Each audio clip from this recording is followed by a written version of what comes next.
नवीन इसके बाद। ठीक है, तो अब बात करते हैं जीएस की।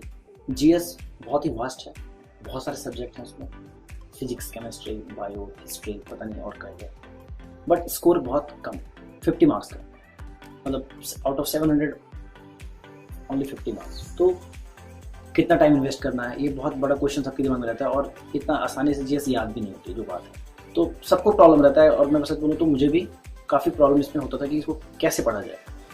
बट मैंने सोचा कि मैंने क्या किया कि एक लिमिट डिसाइड किया कि जीएस इतना ही पढ़ना है। वो कैसे पता चला, वो प्रीवियस ईयर से पता चला। तो सबसे पहले जीएस के अगर प्रिपरेशन स्टार्ट करना है तो आप 2 बुक ले आओ, एक लूसेंट ले आओ, लूसेंट जनरल नॉलेज, और एक किरण पब्लिकेशन का वो प्रीवियस ईयर पेपर। और आपको पढ़ने का तरीका मैं बता दूं कि पहली बार में तो कुछ भी याद नहीं होगा। आप लूसेंट उठाओगे, एक बार बस रीड कर लो। मान लो अपने मॉडर्न हिस्ट्री उठाए, मॉडर्न हिस्ट्री को आप बस एक बार रीड कर लो, from first page to last page जो भी है। आपको कुछ भी याद नहीं होगा, ना ही याद करना है, मैं बोल ही नहीं रहा कि याद करना है, कुछ होगा भी नहीं ऐसे ही। एक बार बस रीड कर लो। आप रीड कर लिया, फिर आप गए प्रीवियस ईयर पे, आपने प्रीवियस ईयर को उठाया और देखा कि कैसे क्वेश्चन आए, क्या पूछा गया। तो आप क्वेश्चन जब देखोगे तो आपको लगेगा कि हाँ मैंने कुछ कुछ तो पढ़ा था, लेकिन मुझे कुछ याद नहीं आ रहा, और वो नेचुरल है क्योंकि आपने याद किया ही नहीं है, तो याद कहाँ से आएगा। उसके बाद अब आप फिर से आओ लूसेंट पे।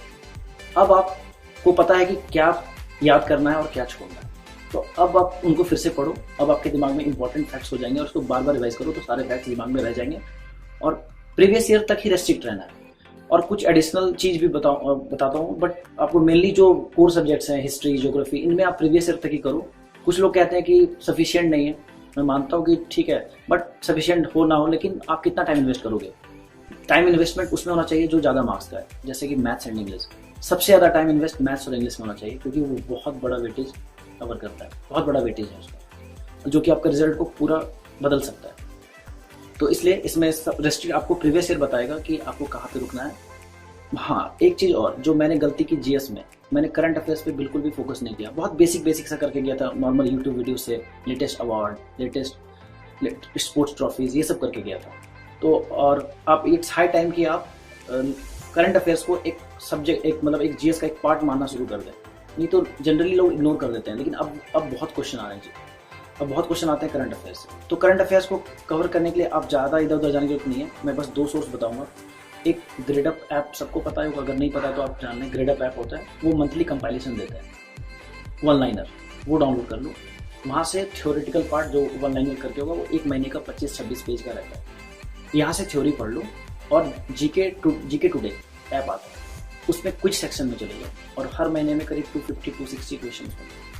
आप इन दोनों को ही करो, लेकिन अच्छे से करो। लास्ट 6-7 मंथ्स का करंट अफेयर आपको करना है, इन दोनों सोर्सेस से करना है, इससे ज़्यादा कहीं जाने की जरूरत नहीं है, लेकिन इसको करना ही करना है, क्योंकि करंट अफेयर्स का वेटेज बहुत ज़्यादा बढ़ गया है। कुछ पॉइंट मैं और ऐड करना चाहूँगा जीके को लेकर। जैसे इस साल जो जीके का पेपर आया, क्योंकि मैं बच्चों से काफ़ी इन्वॉल्व था अभी एग्ज़ाम के टाइम पे, तो बड़े सारे ऐसे क्वेश्चन आ गए जहाँ पर उन्होंने जो पड़ोसी देश हैं हमारे, उनके बारे में बड़े सवाल पूछ लिए हैं। जैसे कि भूटान का नेशनल फ्लावर कौन सा है, ठीक है। तो काफी वेग क्वेश्चन कौशिक इस बार सुने, मैं अपने शायद इस बार के एग्जाम के रिव्यूज इतने नहीं सुने होंगे। तो जीएस का ये इनका बिल्कुल सही है कहना कौशिक का कि बहुत वेग है, मतलब you can not prepare everything in GS. तो उसके पीछे बहुत ज्यादा भी नहीं भागना है, आपको कहीं ना कहीं ये भी देखना है कि जो रिटर्न ऑन इन्वेस्टमेंट है, जो आपका टाइम एक लिमिटेड है, उसको कितना इन्वेस्ट करना है, राइट। तो हम लोग ये भी देखेंगे अभी कि क्या एग्जैक्टली कॉम्पोजिशन था, जब एग्जैक्ट पेपर आएंगे सामने पूरे के पूरे, तो हम लोग उसको रिव्यू अलग से करने की कोशिश करेंगे कि आपको प्रिपरेशन में क्या अलग से करना चाहिए। बट हाँ, ये बिल्कुल वैलिड चीज है कि आपको टाइम को जुडिशियसली मैथ्स और इंग्लिश पे ज्यादा लगाना है। इतना टाइम भी जीएस पे नहीं लगाना है कि वहां पीएचडी करने के चक्कर में आपने बाकी सेक्शन को ध्यान ही नहीं दिया, राइट।